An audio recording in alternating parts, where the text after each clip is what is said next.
Bismillahirrahmanirrahim. Bienvenue une autre fois, mes chers confrères, dans la suite du cours des herpès viridés, ou bien le virus de l'herpès. On a vu la fois passée les alpha-herpès viridés, c'est l'herpès simplex 1, l'herpès simplex 2 et la varicelle et zona, sa récidive.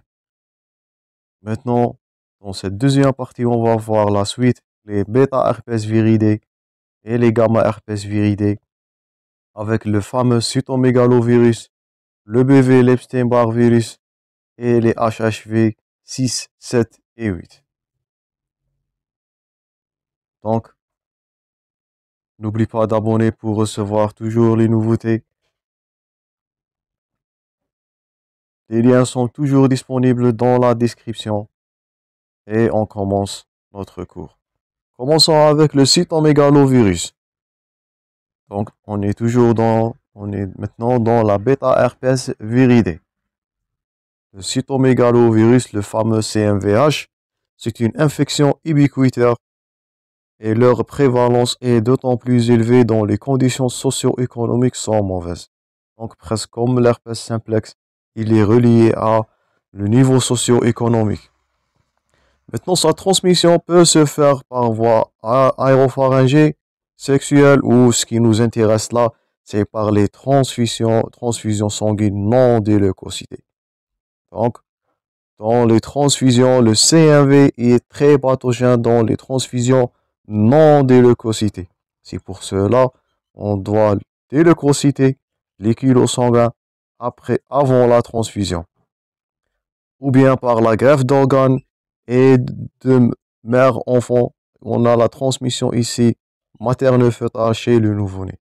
Donc ce qui caractérise le cytomégalovirus, c'est son pouvoir ou bien sa transmission dans les transfusions sanguines non déleucocitées. Parce que ce CMV va parasiter les leucocytes. Il est un parasite intracellulaire. Donc il va parasiter les leucocytes, les monocytes. Et après cela, dans une transfusion sanguine non déleucocitée, il va être transmis et poser un problème de santé publique. Aussi dans la greffe d'organes, par traitement immunosuppresseur, et on n'oublie pas la transmission materne-fœtale. Toujours, on doit suivre la transmission materne-fœtale. On ne veut pas avoir des séquelles sur le fœtus, bien sûr. Comme le reste des herpès viridés, le CMVH ou bien le cytomégalovirus est peu pathogène chez l'immunocompétent. Donc, chez l'immunocompétent, ces herpès viridés sont bénignes, mais ils sont responsables des atteintes graves chez le fœtus et l'immunodéprimé. Ça, c'est ce qui caractérise le cours des herpès viridés. Donc, toujours en cas d'herpès, on va faire attention aux patients immunodéprimés et n'oublie pas la transmission materne-fœtale. On ne veut pas avoir des séquelles chez le fœtus. Ça, c'était quelques généralités sur le cytomégalovirus. Maintenant, son pouvoir pathogène. Donc, si vous vous souvenez, on a dit que le cytomégalovirus est responsable de MNI, le syndrome mononucléosique infectieux. Ça, c'est chez l'immunocompétent. Ce syndrome mononucléosique contient une fièvre prolongée, une diarrhée, splénomégalie et arthralgie, mais heureusement, c'est bénin chez l'immunocompétent. Donc, on répète, chez l'immunocompétent, le CMV est responsable de la MNI, le syndrome mononucléosique infectieux. C'est une fièvre prolongée, diarrhée, splénomégalie et des arthralgies. Mais heureusement, chez l'immunocompétent, c'est bénin, elle va résoudre spontanément. Dans le deuxième cas, lors de la transmission mère-enfant, il existe de lourdes séquelles, malheureusement, notamment des séquelles neurologiques qui peuvent être observées chez les enfants symptomatiques dès la naissance. Donc, l'atteinte neurologique est très fréquente dans la transmission materne-fœtale. C'est pour cela qu'on doit traiter pour éviter ces séquelles-là par le traitement. Ça, c'est le deuxième cas en cas de transmission materne-fœtale. Le troisième cas, on a déjà parlé de ça juste là, l'allographie et la greffe d'organes ou bien de moelle, L'infection se peut être faite, on a dit, par transfusion sanguine ou bien d'allographie ou bien greffe de moelle. Donc, cette infection survient en absence de traitement prophylactique entre le premier et le quatrième mois après la greffe ou bien l'allographie ou bien la greffe de moelle. Donc, c'est un syndrome fébrile avec arthralgie et myalgie, mais ce qui nous fait craindre, c'est la pneumopathie interstitielle qui est la complication majeure de la greffe de moelle. Donc, après une greffe non, sans traitement prophylactique, on va avoir un syndrome fébrile avec une pneumopathie interstitielle qui est une complication lourde. C'est la complication majeure après la greffe de moelle en cas d'infection par le cytomégalovirus. Donc, si on récapitule, le CMV, le cytomégalovirus, il est responsable d'un syndrome mononucléosique infectieux chez l'immunocompétent. Il est responsable d'atteintes neurologiques chez l'enfant après la transmission materne-fœtale et il est responsable d'une pneumopathie interstitielle lourde chez ou bien après la greffe de moelle qui est la complication majeure. Ça, c'était l'introduction ou bien la généralité sur le cytomégalovirus avec son pouvoir pathogène. Donc, ce n'est pas à négliger ou à banaliser. Vous voyez que tous les herpès viridés sont bénins chez l'immunocompétent, mais de lourdes séquelles sont reconnues chez l'immunodéprimé et le nouveau-né, ce qui rend cette espèce-là une espèce à ne pas sous-estimer. Maintenant, le traitement et la prévention, c'est facile. C'est basé sur l'aciclovir. On a le ganciclovir, on a le foscarnet ou bien le foscavir ou bien le cidofovir. Ils sont utilisés à titre curatif et préventif chez les receveurs d'allogreffe et de greffe rénale. Donc, dans le protocole de greffe, toujours le patient doit subir un traitement de base de dasiglovir afin d'éviter les complications ou bien les infections au cytomégalovirus dans le processus ou bien après la greffe. Ça, c'était le traitement. Maintenant, la prévention, c'est facile. On a dit que le cytomégalovirus est transmis par la transfusion sanguine qui est non déleucocytée. Donc, la prévention, c'est facile. Dans une transmission transfusionnelle, les produits sanguins labiles doivent être déleucocytés par filtration. Il faut déleucocyter les produits sanguins labiles, les CGR ou bien les plasmas.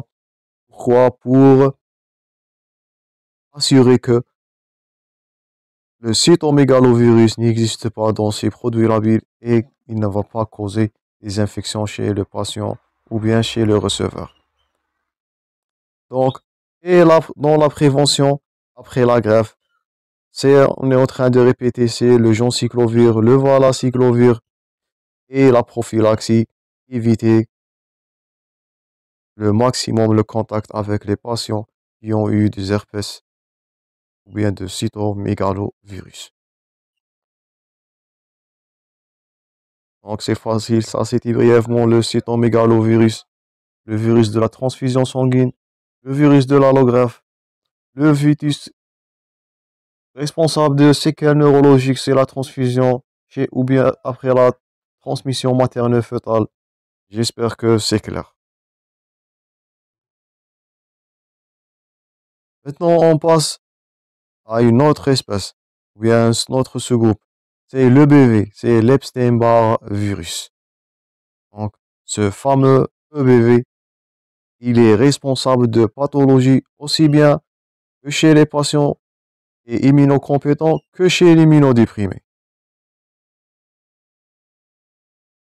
Donc, il touche les deux catégories, soit immunocompétents, soit immunodéprimés. Et on va voir pourquoi. Premièrement, chez l'immunocompétent, la MNI, le syndrome mononucléosique infectieuse, ou bien c'est la primo-infection, c'est la fièvre, les arthralgies, etc. Elle touche essentiellement les adolescents et les adultes jeunes. Elle se caractérise par une angine à fausse membrane. Donc, ne mélangez pas cette angine à fausse membrane avec la fausse membrane de la diphtérie. Donc, c'est un diagnostic différentiel associé à des adénopathies, une splénomégalie et une éruption cutanée. Ça, c'est la primo-infection, c'est la réaction mononucléosique infectieuse, c'est le syndrome MNI avec une transmission du virus qui est faite ou bien se fait par la salive. Donc, ça, c'est la primo-infection, rien n'est spécial là. Mais regardez-vous dans les manifestations malignes après cette primo-infection, ce virus EBV, ce qui le caractérise, c'est qu'il est oncogène. Donc, gardez-vous en tête, le l'EBV, l'Epstein-Barr virus, est un virus oncogène. Après l'infection à l'Epstein-Barr virus, on peut avoir des manifestations malignes.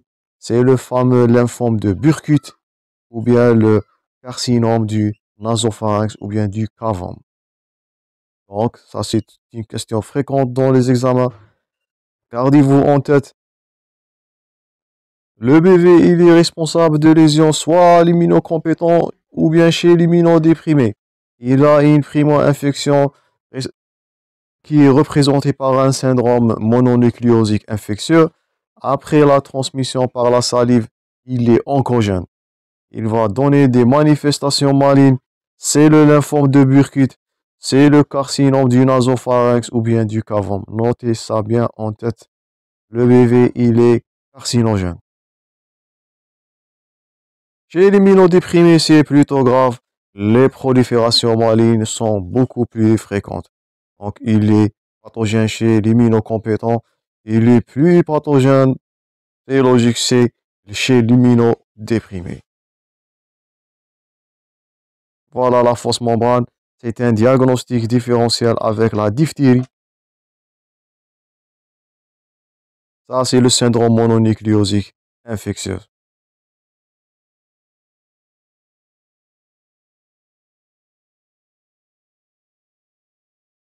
Ça, c'était brièvement le cytomégalovirus, plutôt le BV, l'Epstein-Barr virus. C'est un virus oncogène. Il est responsable du lymphome de Burkitt, du carcinome du nasopharynx, avec des proliférations malignes chez les immunodéprimés. Et voilà le syndrome mononucléosique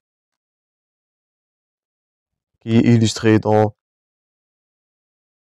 ces photos-là. Donc, c'était le BV brièvement. Maintenant, on va passer au dernière catégorie ou bien dernière sous-famille, c'est les herpès HHV 6, 7 et 8. Donc, Human Herpes Virus.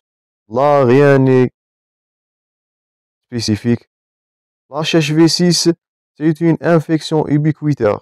Elle est fréquente, 60 à 70% chez l'adulte ont des anticorps. Donc, elle est ubiquitaire, elle est bien disséminée. Presque 60 à 70% des patients sont immunisés contre cette infection. La majorité des infections sont inapparentes, mais ce qui caractérise cette HHV6, c'est l'aspect là. On appelle ça, c'est de la roséole. Gardez ça en tête. HHV6 ou bien le Human Herpes Virus 6 responsable de cet aspect-là. Ça, ce sont des taches rosées. On appelle cet aspect-là de la roséole.